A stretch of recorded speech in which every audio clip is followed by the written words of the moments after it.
It's 2020, y'all. Yeah. And it's different than when it was 2016. You know, the game has been elevated. As we can tell, there's no expense being spared. We had a black billionaire's lunch. You're a sucker.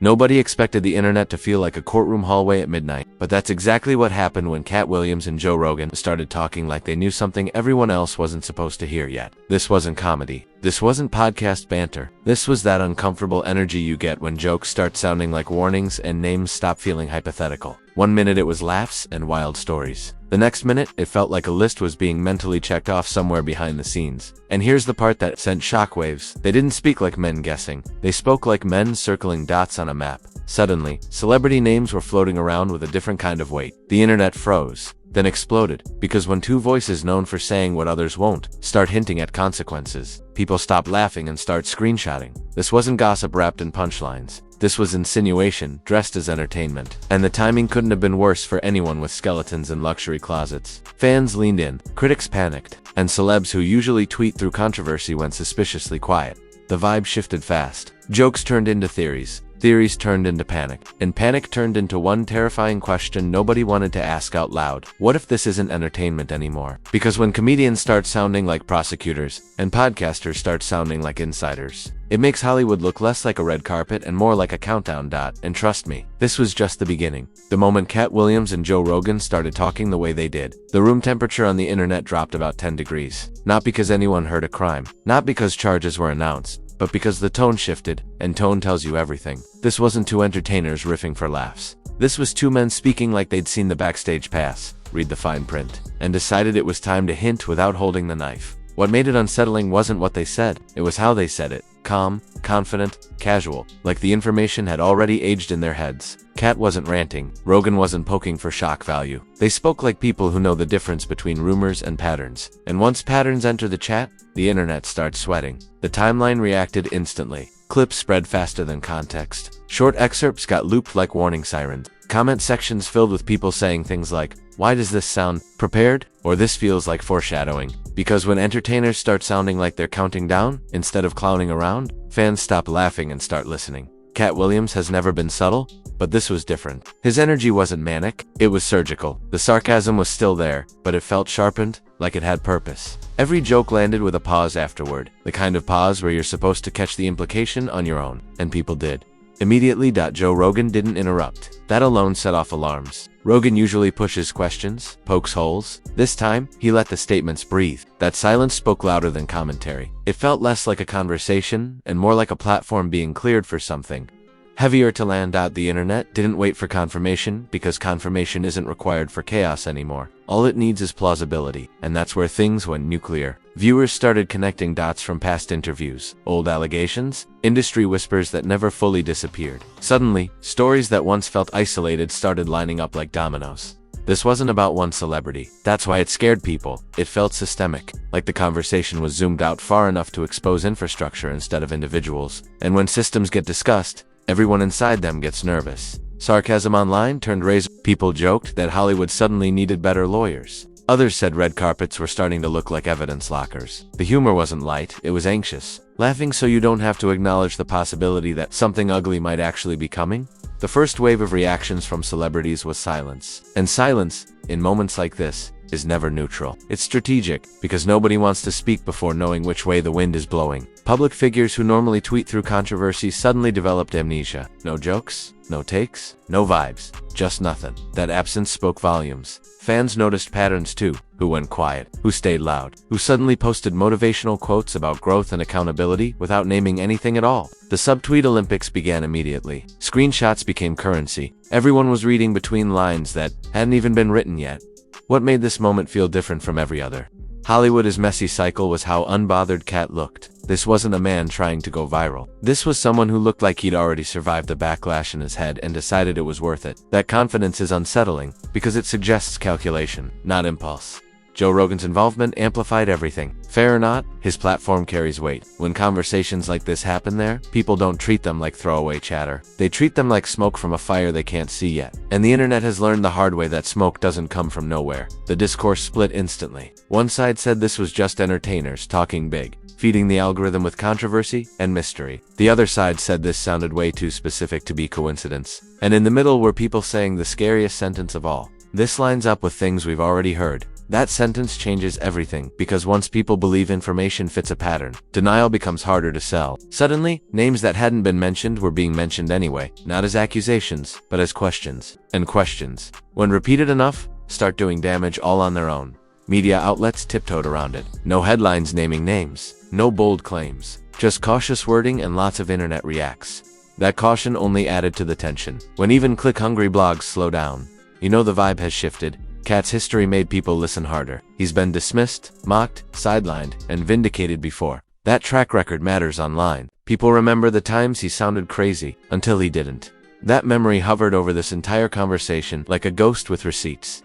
Joe Rogan's role wasn't as a whistleblower, it was as an amplifier. He didn't confirm anything, he didn't deny anything. He let the implications hang, and the internet filled the space with imagination, which is always the most dangerous co-host. The scariest part wasn't fear, it was familiarity. None of this felt shocking enough to be unbelievable. It felt uncomfortable because it felt possible, and possibility is enough to trigger panic in industries built on image. By the end of the day, the narrative had already shifted. This wasn't two guys talking, this was, what do they know? And once that question takes hold, the story stops being about entertainment and starts being about anticipation. Anticipation of what drops next. Anticipation of who responds. Anticipation of whether this was warning or warm-up. Nobody was ready for answers yet. But everyone was bracing for impact. Because when comedians start sounding like prophets and podcasters start sounding like insiders, history says something usually follows. And the silence afterward was louder than anything said out loud. This wasn't the explosion, this was the countdown. Once the clips finished, ricocheting across every corner of the internet, the story stopped being about what was said and started being about what wasn't,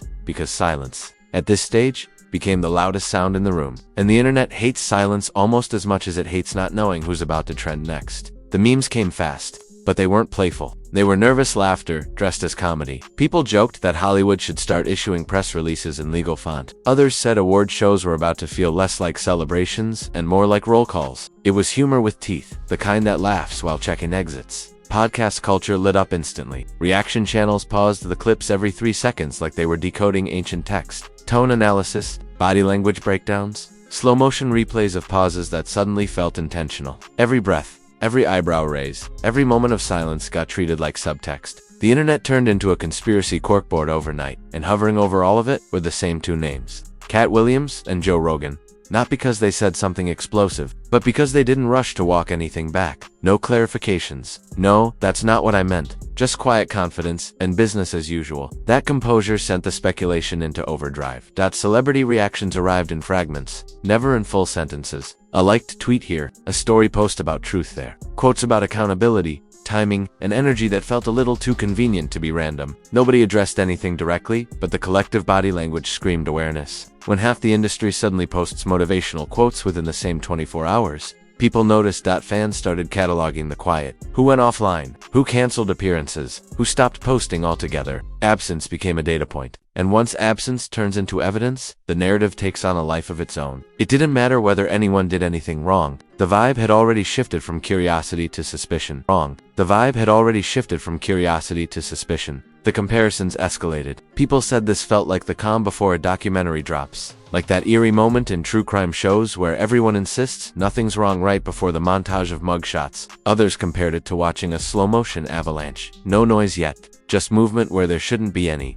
Public outrage didn't explode. It simmered. And simmering outrage is far more dangerous than a quick blow-up. It sustains itself. It breeds threads, long posts, hour-long live streams dissecting patterns without ever naming specifics. The internet learned long ago that you don't need names to cause panic. You just need plausibility. Media outlets played defense. Headlines stayed vague. Phrases like internet reacts and fans speculate did the heavy lifting. Nobody wanted to be the first to step too far. That caution only reinforced the feeling that something was being handled delicately behind the scenes. When journalists whisper, readers lean in.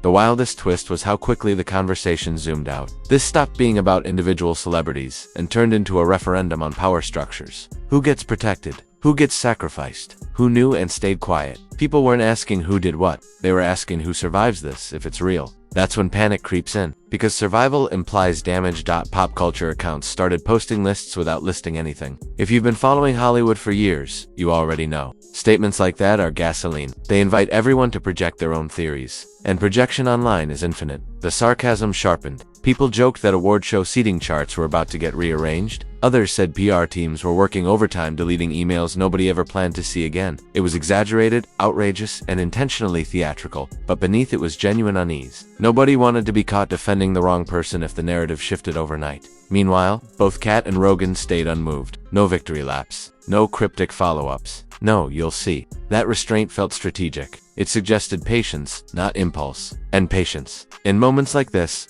reads as confidence. The audience reaction fractured into camps. Some dismissed the whole thing as performance art, controversy as content, mystery as marketing. Others argued that entertainers don't risk credibility like this unless they're prepared for backlash. The middle ground disappeared quickly. Neutrality doesn't survive when stakes feel implied. Even skeptics admitted one thing. This conversation didn't feel accidental. It felt timed, not orchestrated, but ripe, like the culture had already been primed to hear it. And timing matters. When audiences are already questioning institutions, even vague implications land heavier.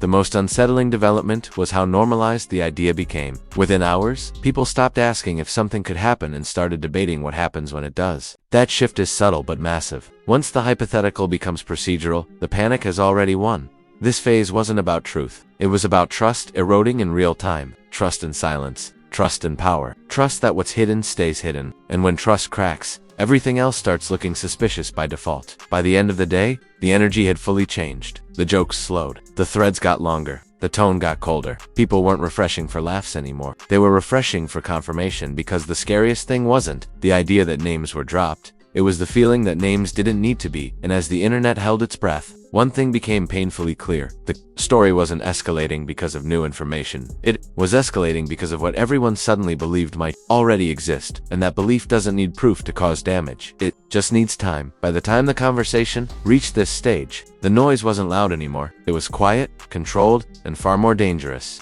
The kind of quiet that settles in right before consequences show up wearing paperwork. This wasn't outrage screaming for attention. This was the internet holding its breath, waiting to see who blinks first. The aftermath didn't arrive as headlines or handcuffs. It arrived as distance, invitations quietly rescinded, appearances suddenly postponed, public figures who once thrived on visibility choosing silence like it was self-defense. Because when speculation hits a certain temperature, the smartest move isn't denial, it's disappearance.